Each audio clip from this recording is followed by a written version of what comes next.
ini. Ikan hiu makan soto bakar. I love you BPJS yang hebat. Jalan-jalan ke sawah harus dituntun. Segini saja saya punya pantun. Yang saya hormati Bapak Wakil Menteri Ketenagakerjaan Republik Indonesia, Bapak Immanuel Ebenezer, Ketua Umum Apindo, Bu Sinta, dan juga Ketua Dewas BPJS Ketenagakerjaan, Bapak Muhammad Zuhri, namanya persis dengan nama kakek saya. Yang saya hormati Wakil Kepala Badan Riset dan Inovasi Nasional, Bapak Profesor Dr. Ramadhan Latian, Bapak saya. Yang saya hormati Mas Adi Jawarman, Dewan Pengawas BPJS, kemudian ada Mas Yayat, Dewan Pengawas juga, dan juga Direktur Mas Eko yang hadir, serta Presiden UN Global Compact, serta Rektor UMS yang hadir. Dan saya hari ini ditemani oleh Dekan Sekolah Bisnis, Pak Nur Razak. Dan sekalian Pak Nur Razak dan para peserta semua yang berbahagia. Alhamdulillah pada hari ini kita bisa berkumpul dan terima kasih atas undangannya Pak Adi Jawarman. Jadi kita punya mimpi menjadi negara nomor 4 besar di dunia pada tahun 2045. Itu mensyaratkan kita ini akan menjadi negara besar itu dengan syarat adalah kita tumbuh 6%-7%. Itu berarti memerlukan pertumbuhan yang berkualitas dan itu memerlukan kerangka industrialisasi yang tepat.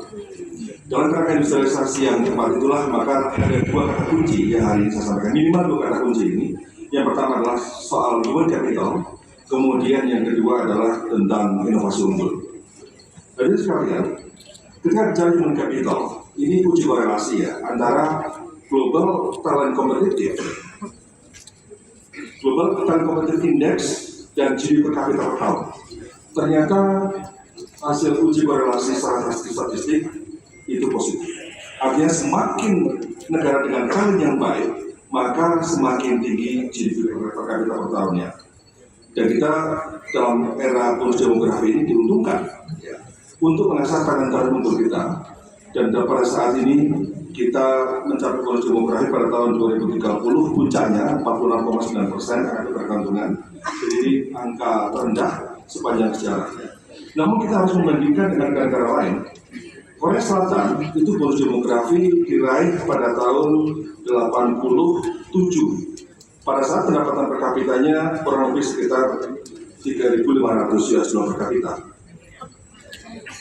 Cina bonus demografi tahun 82. Pada saat pendapatan per kapita di bawah 500 US dollar per kapita per tahun. Dan Jepang diraih pada tahun 50.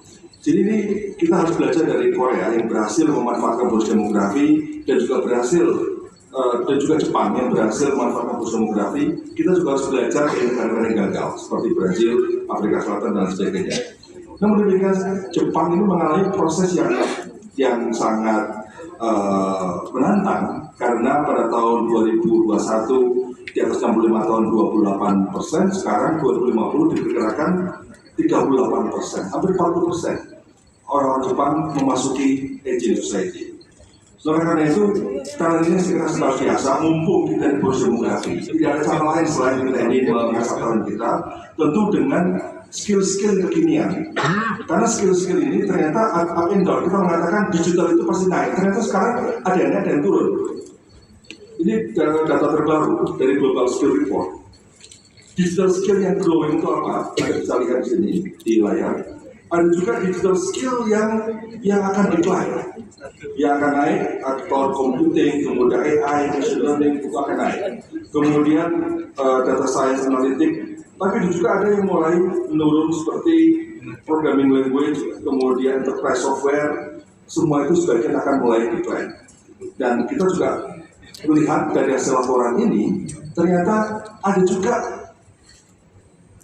yang disebut sebagai growing green job.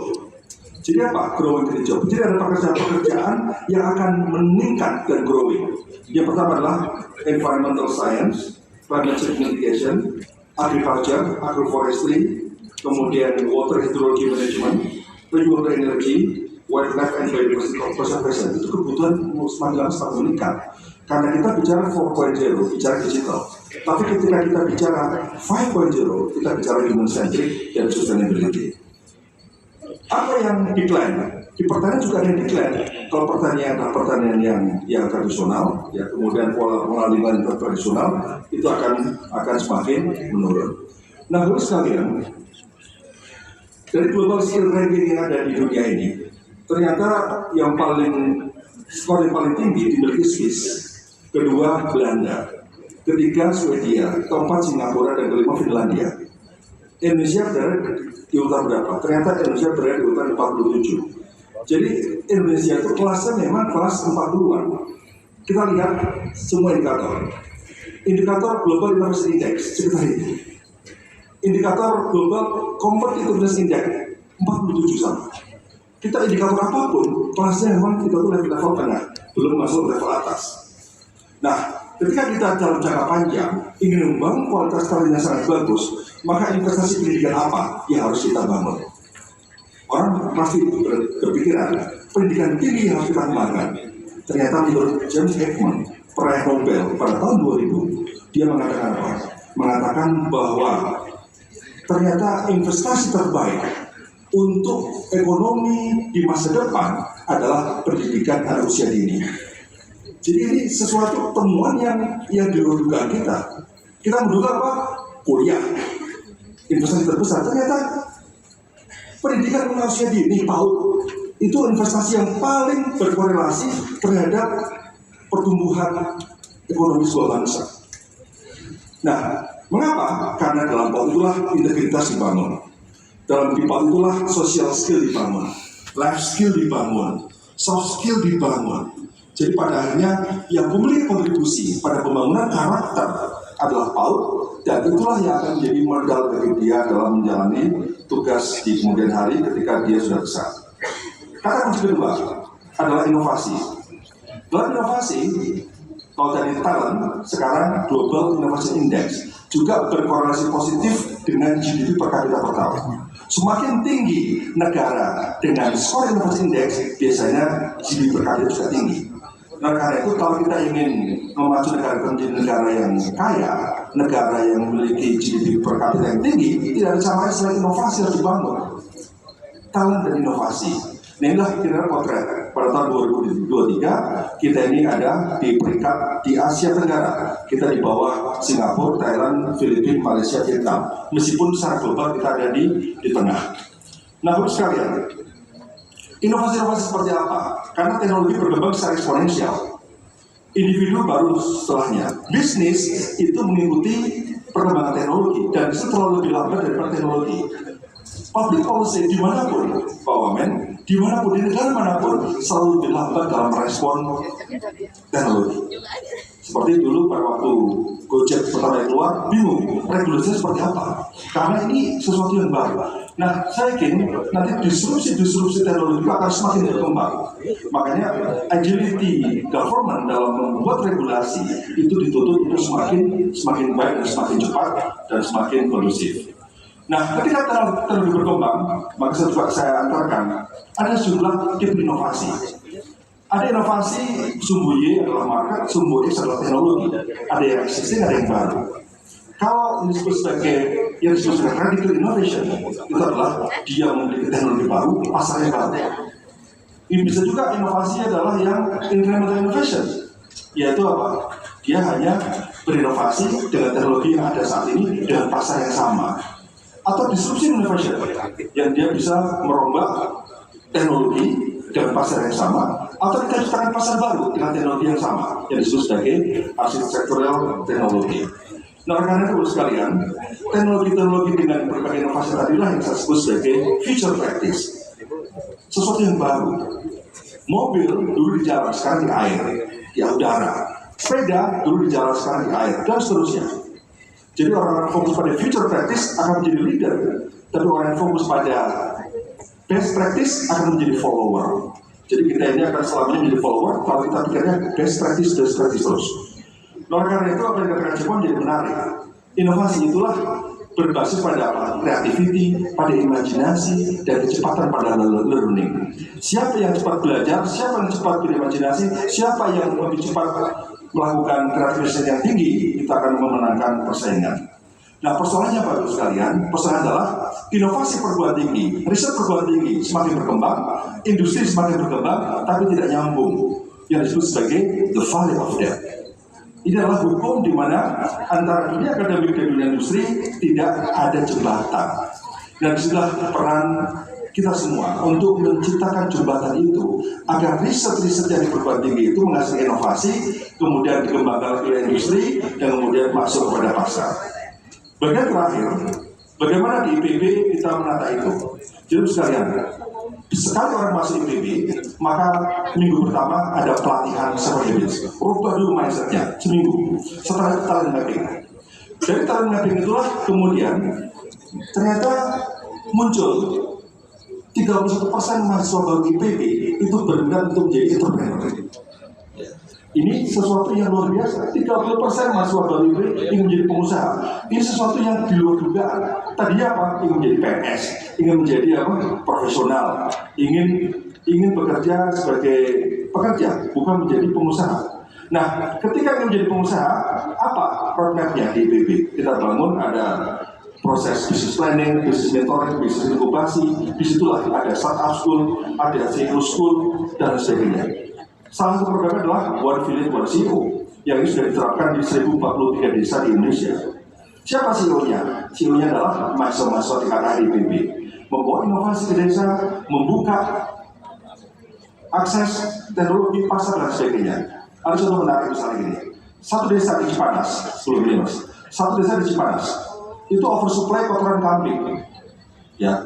Kemudian IPB masuk dengan fermentasi. Teknologi sederhana. Kemudian itu bisa kita buat ekspor ke 11 negara. Apa brandnya? Brandnya adalah Good Thai. Nah, dengan brand Good Thai, ternyata 11 negara bisa menerima produk itu. Jadi ternyata yang kotor-kotor itu bisa kita brand dengan baik. Bisa menjadi sesuatu yang menarik. Ya. Nah kemudian, Bapak sekalian, dari hasil program inilah kita mencetak eksportir. Ini mahasiswa semester 5 sudah ekspor ke Amerika. Penghasilannya lebih daripada rektor. Kemudian 2 bulan lalu, baru kemarin, 3 hari lalu, 4 hari lalu, kita ekspor ke Malaysia Singapura. Ini mahasiswa IPB, ekspor ubi ungu. 3 bulan lalu mahasiswa kita juga ekspor pinang ke IPB, India, Pakistan, Bangladesh. Jadi mereka ini ternyata bisa menjadi pengusaha, bisa menjadi eksportir. Karena apa? Biasanya kan orang menjadi pengusaha itu kan karena nilai jelek, karena nilainya atau karena DO, karena PHK, itu kata orang-orang pengusaha top gitu kan, atau karena mertuanya kaya gitu. Nah, sekarang kita harus mulai berpikir, misalnya pengusaha by design. Bagaimana orang-orang itu tahun pertama, tahun kedua, tahun ketiga, tahun keempat, dengan adanya ekspor ini semakin membuktikan bahwa orang kalau mendapatkan tempat yang baik bisa menghasilkan sesuatu yang baik. Nah, oleh karena di IPB ada namanya Science and Nova, basisnya inovasi, kita kelola. Di situ ada startup center, ada sekarang dibangun halal center. Insya Allah halal center ini selama ini halal center terbesar di Asia itu adalah di Thailand. Insya Allah kita bangun 6 lantai lebih besar daripada yang dimiliki oleh Thailand. Kemudian ada pilot plan, ada inkubator bisnis 1, 2, 3 dan sebagainya. Nah, silakan inovasi-inovasi IPB bisa dilihat di aplikasi ini. Nah, di Science and Nova kita punya pabrik makanan, kita punya pabrik minuman, kita punya pabrik pakan ternak, kita pabrik pengolahan sawit sudah kita bangun, kita punya pabrik pengolahan pakan ternak lagi, jadi kita pabrik kopi, kita punya pabrik pengolahan pakan ikan, dan kita juga punya close house untuk peternakan yang modern. Jadi kalau sekalian, itu tempat praktek, tempat magang, tempat orang untuk maklun, tempat orang. Jadi kita mencetak orang-orang jadi pengusaha itu by design dari sisi program maupun infrastruktur. Karena sekali lagi yang bisa kita ciptakan adalah talent-talent unggul yang punya orientasi menjadi opportunity creator, pencipta kesempatan. Karena kita jangan sampai hanya sekedar menunggu kesempatan, bukan sekedar mencari kesempatan, tapi yang lebih penting lagi adalah menciptakan kesempatan. Dan disinilah kita sudah mendampingi kurang lebih 400 talent di startup center ini. 438 startup yang sudah kita dampingi, yang sebagian sudah menjadi eksportir ke berbagai negara. Nah, rekan-rekan sekalian, ini toko IBB. Sekarang toko ini dulu ada 20 outlet, gara-gara COVID decline. Ini toko isinya apa? Inovasi-inovasi IBB. Dulu ada di Gandaria City, ada di Kokas, Tunjungan Plaza, di Botanic Square. Ini baru kemarin saya buka ini ciri-ciri di Pacific Place, lantai 5. Jadi kalau Anda ke Pacific Place, silakan ke lantai 5. Di 5 dunia IBB, itu insya Allah akan semakin sehat, jos, dan semakin kuat. Kuat kok ketawa ini. Nah, itulah kira-kira gambaran peta ekspor dari produk inovasi kita. Sebagian dari mahasiswa kita, sebagian dari alumni kita, sebagian dari dunia usaha yang sudah menggunakan inovasi kita. Seperti pepaya Kalina. Ada tahu pepaya Kalina? Aslinya pepaya Kalina, kalau di Bogor namanya pepaya California. Jadi Kalina nggak laku-laku, kita ganti California, jadi laku keras. Dulu namanya pupuk biasa, kita ganti gotai jadi naik lagi. Jadi branding itu menjadi penting untuk bisa mengangkat produk kita.